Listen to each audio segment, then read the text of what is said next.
Crianças com doenças emocionais. Esse é o tema do vídeo de hoje.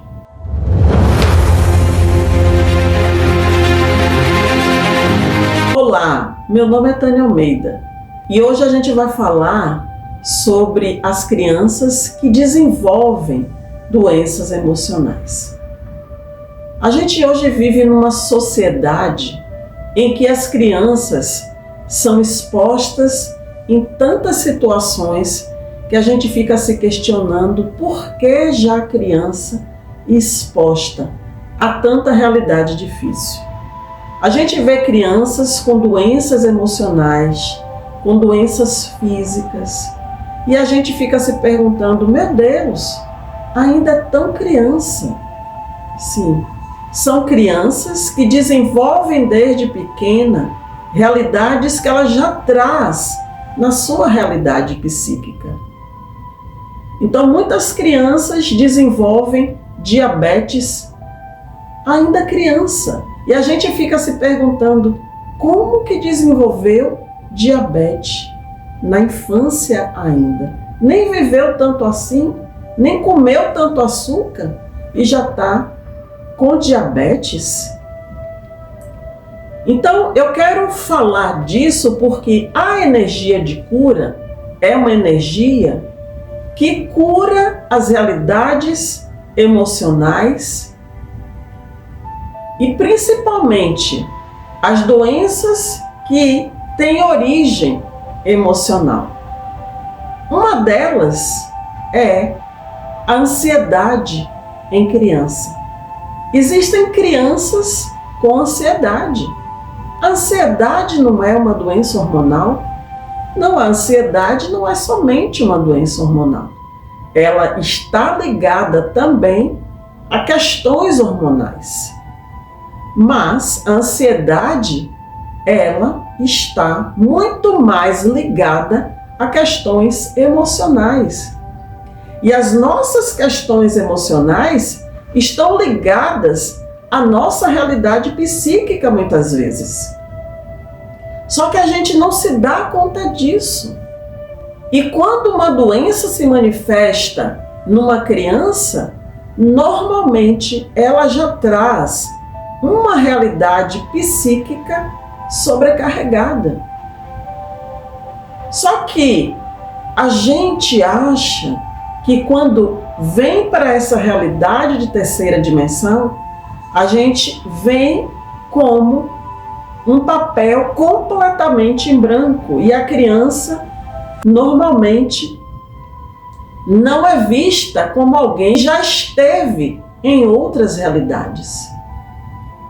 Então, normalmente, quando ela vem para cá com sobrecargas psíquicas, é preciso se olhar para esta criança e entender que ela está vivendo mais uma vida. E essa talvez seja a mais importante. E se você está tendo acesso a este vídeo, é porque esta criança está vivendo a realidade que ela precisa já se liberar desde criança. Então, muitas crianças trazem ansiedade, crianças com depressão, crianças com diabetes, outras que fazem xixi na cama por um bom tempo, até os 7, 8, 10 anos. Eu falo do xixi na cama especialmente porque eu já era grande e ainda fazia xixi na cama. Eu trouxe grandes sobrecargas na minha realidade psíquica, só que na minha família ninguém tinha acesso a essas coisas, mas trabalhava com realidades espirituais.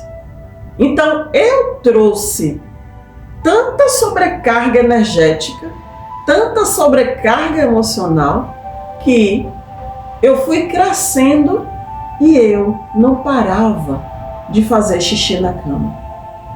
A minha mãe me ensinava a não fazer xixi na cama, me colocava antes de dormir para fazer xixi. A partir de um determinado horário, eu não bebia mais água. Nada disso adiantava. Por quê?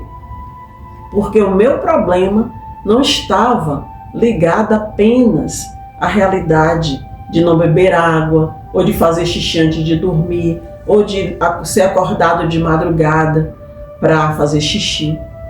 Então, estava muito mais ligado às questões energéticas e emocionais que eu trouxe para esta vida. Então, e ainda adolescente, de vez em quando eu sonhava, eu lembro, eu sonhava e quando eu acordava, o xixi estava lá na cama. Eu morria de vergonha, eu ficava envergonhada, com medo de falar, mas o cheiro não escondia. E aí minha mãe descobria, e aí brigava, mas não adiantava, brigar é muito pior. Eu precisava era de cura. E é claro, o tempo foi passando, eu fui crescendo, e aí eu fui tomando consciência, e é claro, chega um determinado momento que o corpo mesmo vai se acostumando, às responsabilidades da vida vão fazendo a gente se olhar e se orientar para não ficar repetindo a mesma coisa. Mas quando a criança se demora a parar de fazer xixi na cama, é importante entender que ela tem problemas emocionais graves que precisam ser olhados. Se ela traz qualquer tipo de doença, é preciso, mesmo que essa doença não seja curada na realidade física, é importante também que se busque um auxílio nos tratamentos energéticos. E a energia de cura está aqui para você utilizar. E se você tem uma criança e que traz algum problema de saúde, seja ele qual for, até mesmo rinite, qualquer problema de saúde, sem nenhuma causa aparente, normalmente é uma manifestação de questões emocionais, e essas questões emocionais normalmente estão ligadas às questões psíquicas que ela já trouxe de uma vida pregressa, em que ela trouxe para ser resolvida nessa realidade em que ela se manifestou. Se você chegou até aqui, considere se inscrever nesse canal. A gente sempre tem vídeos novos por aqui. Compartilhe esse vídeo se você conhece alguém que tem uma criança que está com problemas de saúde sem causa aparente e que, claro, precisa de um acompanhamento médico, já tem o acompanhamento médico, mas fale para ela também a respeito da energia de cura, para que seja um auxílio e acelere, inclusive, esse processo de cura. Eu vou ficando por aqui e a gente se vê no próximo vídeo. Um grande beijo.